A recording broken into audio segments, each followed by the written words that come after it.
Je vous demande de les applaudir.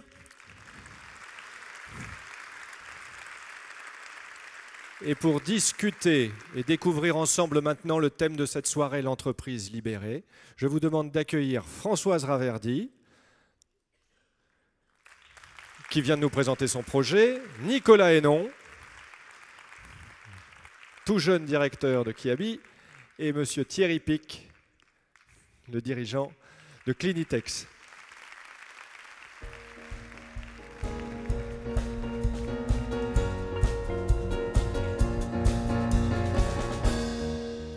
Alors, entreprise libérée, performance assurée, c'est le thème de cette soirée. J'ai la chance d'être entouré par Françoise, qui nous a présenté son projet il y a quelques secondes, de Nicolas Hénon, le nouveau directeur général de Kiabi, à la tête de 10 000 collaborateurs, et de Thierry Pic, qui a créé il y a plus de 35 ans Clinitex, à la tête de 2500 collaborateurs. Alors, l'entreprise libérée... Ah oui, non, d'abord, Thierry, vous nous avez envoyé 2 photos qui, d'après vous, symbolisent l'entreprise libérée. Alors, les photos vont apparaître d'une seconde à l'autre. Donc, on a un problème technique, évidemment. Je les vois là. Tu les vois là? Ah, les voilà. Alors, d'abord, Thierry, tu nous as envoyé une photo du Pont des Arts avec ses cadenas. Pourquoi, d'après toi, le Pont des Arts représente l'entreprise libérée? Mais écoute, le Pont des Arts m'a émerveillé. On en a parlé il y a quelques mois à la télé. Le Pont des Arts, comme chacun le sait, c'est le pont de l'amour où, quand on y passe et qu'on a envie de marquer une relation amoureuse avec quelqu'un, on y accroche un cadenas. Donc c'est un pont de bonnes intentions, c'est un pont ultra positif et il m'a fait penser très fort à l'entreprise parce que ce pont a accumulé 35 tonnes de cadenas au point de menacer de s'écrouler. La mairie de Paris a décidé de déménager, de supprimer ces cadenas et de les déménager dans un lieu plus propice. Mais je me suis dit, nom d'une pipe, c'est probablement ce qui se passe dans nos entreprises, dans lesquelles tous les collaborateurs sont remplis de bonnes intentions pour faire réussir leur entreprise. Et ils pensent que la méthode la plus efficace est d'y accumuler les cadenas. Alors les cadenas sont les procédures, les règlements, les interdits, les contrôleurs de gestion, etc. C'est-à-dire qu'on accumule les cadenas dans nos entreprises et puis il y a un moment, elle est tellement lourde de ces cadenas qu'elle s'écroule. Alors, qu'elle s'écroule ou que les cadenas nous obligent à renforcer la taille des piliers et donc à surinvestir pour maintenir en état ces cadenas. Donc, je me dis, le bon manager, c'est celui qui est capable de repérer ces cadenas pour alléger l'entreprise et les supprimer. Et à chaque fois qu'on supprime un cadenas dans une entreprise, sans faire insulte à celui qui l'a posé, parce qu'il était plein de bonnes intentions, et c'est là tout le talent de manager, c'est de faire sauter ces cadenas. Et à chaque fois qu'on fait sauter un cadenas, on fait gagner l'entreprise. Et ce chemin? Alors ça, c'est une photo que j'ai prise en Croatie cet été. J'ai vu ce chemin et je l'ai trouvé formidable. J'ai dit à ma femme, écoute, arrête-toi, je voudrais prendre une photo. Elle était un peu surprise, et je lui ai expliqué après pourquoi, et je vais donc vous l'expliquer. Il y a les chemins d'architecte et les chemins d'usage. Le chemin d'architecte, on va partir du principe que l'architecte qui a tracé le chemin goudronné est un architecte de talent. Il était devant sa feuille et donc il a imaginé les chemins les plus intelligents pour aménager son parc. Et puis il a mis le gazon, et puis il a mis des petites barrières pour expliquer aux gens qui passent qu'il ne faut pas passer par le gazon. De deux choses l'une, quand je suis maire de la ville ou architecte et que je vois ça, soit je me mets en colère et je fais monter la hauteur des barrières, et puis ça ne marchera pas non plus. Donc je vais mettre un vigile, et puis ça ne marchera pas non plus, parce que la nuit, voilà. Et puis je vais électrifier, et puis, enfin bref. Et donc je vais finir par y arriver, parce que je vais mettre 2 vigiles, un mirador, et je vais y arriver. Les gens vont passer par le chemin que j'ai tracé et que j'ai payé. Et puis il y a l'autre chemin qui est le chemin d'usage. Et je pense également, quand on est un bon manager d'entreprise, on doit repérer dans nos entreprises les chemins d'usage qui ne font pas offense à l'architecte, qui est un architecte de talent. Mais quand on peut remplacer les chemins contraints par des chemins d'usage, On fait l'économie des barrières, on fait l'économie du macadam, on fait l'économie des miradors, et quelque part on fait l'économie de l'efficacité, puisque ce chemin-là est le plus efficace. Donc je crois que quand on réussit dans une entreprise à repérer les cadenas pour les faire sauter, et à repérer les chemins d'usage pour les mettre à l'honneur, je pense qu'on est un bon manager libéré. Merci Thierry.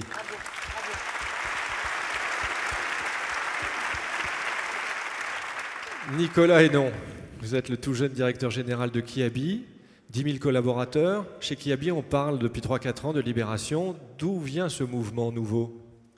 Alors, déjà merci d'être ici. Je suis ravi d'être parmi tous ces entrepreneurs nombreux. J'ai été très touché par les témoignages et j'avais prévu de dire quelque chose et je vais dire autre chose. En écoutant vos témoignages, beaucoup d'entre vous ont parlé de liberté et surtout d'oser.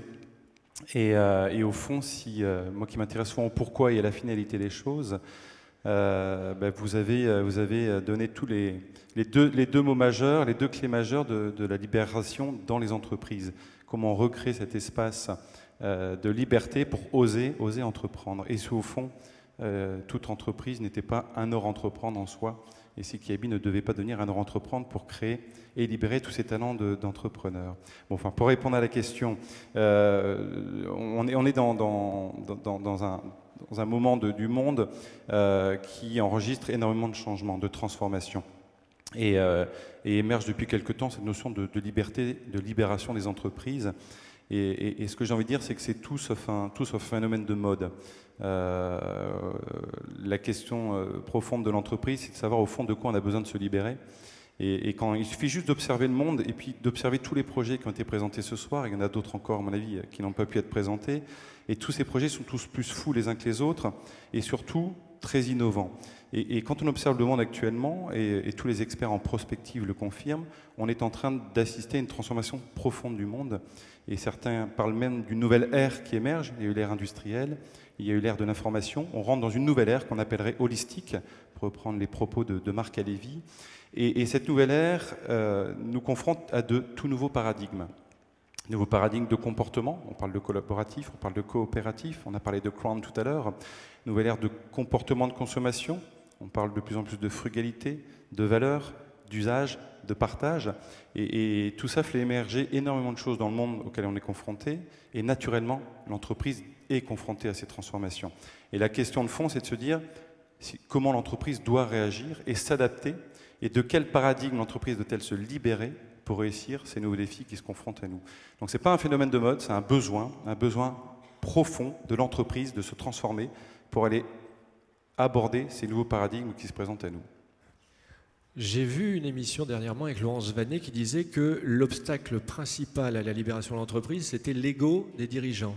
J'ai envie de vous poser cette question, Nicolas. Il faut poser la question à mes collaborateurs, ils vous répondront. C'est une vraie question de fond. Alors j'ai eu la chance de participer, à mon avis vous aussi, puisque vous êtes sous les feux de la rampe, à des groupes de discussion, d'échange autour de la libération. C'est vraiment un thème qui est fortement repris actuellement, peut-être un peu trop, mais et l'échange profond, c'était de se dire la libération, pourquoi et comment. Et avant de parler de fondement de la libération, de méthodologie et autres, moi, les messages que je passe systématiquement aux équipes et puis aux personnes avec qui je peux être amené à partager cela, c'est qu'avant de prendre le voyage de la libération, il faut avoir une petite valise. C'est comme la valise pour partir à la maternité en attendant l'accouchement. Il y a 2-3 petites choses à avoir dedans, et si on n'a pas ces petites choses, c'est pas la peine de prendre le chemin de la libération. Et c'est toujours les mêmes messages. Le premier, c'est que, avant de parler de l'ego du dirigeant, c'est que c'est un déclic. Voilà, il faut avoir la volonté de cheminer sur ce parcours de la libération, et ce déclic, il est individuel. Il ne faut surtout pas forcer ce mouvement dans l'entreprise. Le chemin, il s'est fait naturellement. Personne n'a poussé quelqu'un dans l'herbe pour aller à gauche. Quelqu'un a eu envie un jour, ce déclic, de couper, parce que c'était plus intelligent, ça avait plus de sens de prendre ce chemin de traverse. Et ce déclic, il faut plutôt créer l'environnement pour qu'il ait lieu, et pas mettre des barrières trop hautes, effectivement.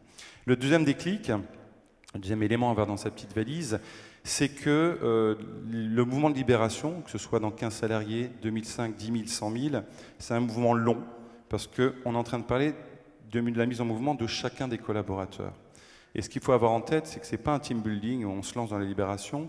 Ce qu'il faut intégrer, c'est que c'est la mise en mouvement individuelle qui fera la mise en mouvement collective. C'est la somme des mises en mouvement individuelles qui fera cette mise en mouvement collective.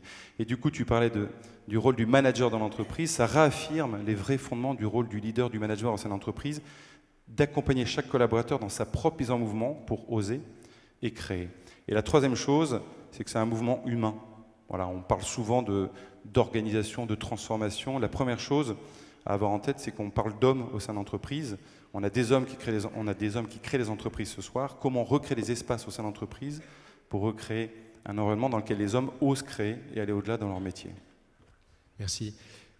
Jean-François Zobrist disait que la confiance rapportait plus que le contrôle. Thierry Pic, est-ce qu'on peut faire confiance à tous les salariés? Il y a intérêt, oui. Parce que quel est l'enjeu quand on fait confiance? C'est que la confiance soit trahie. Quel est l'enjeu des systèmes à cadenas? C'est qu'on aligne tous les systèmes sur l'éventuel contrevenant aux règles. C'est stupide. On s'aligne sur le 1% ou le 0,1%. On est dans un écosystème que je qualifierais de holistique, c'est-à-dire qu'il s'organise lui-même. Quand il y a un tricheur dans la bande, il est éjecté lui-même, comme les globules blancs éliminent le microbe. Ça se fait tout seul. Il n'y a plus d'acte de management. Et c'est là que tu parlais d'ego. Les sujets d'ego, de pouvoir disparaissent. On est dans des logiques de contribution, on n'est plus dans des logiques de pouvoir. Et j'observe d'ailleurs que dans mes 35 années de management, les seules fois où j'ai eu des difficultés avec des collaborateurs, et je l'analyse maintenant que je mûris un peu, que c'était à chaque fois sur des jeux de pouvoir qui s'opposent aux logiques de contribution. Et ça, c'est très intéressant à observer. Et quand dans son entreprise, on arrive à s'entourer exclusivement de collaborateurs qui sont dans des logiques de contribution, on a fait disparaître les logiques de pouvoir. Et du coup, on peut libérer les chemins d'usage, couper les cadenas, faire confiance. On a supprimé, par exemple, chez nous, les temps de pause, tu vois. Bon, on a supprimé les horaires. On pense passer en congé payé illimité dans nos équipes administratives. La confiance nous étonne toujours. Elle nous donne plus que ce qu'on espère. Merci, c'est bien dit.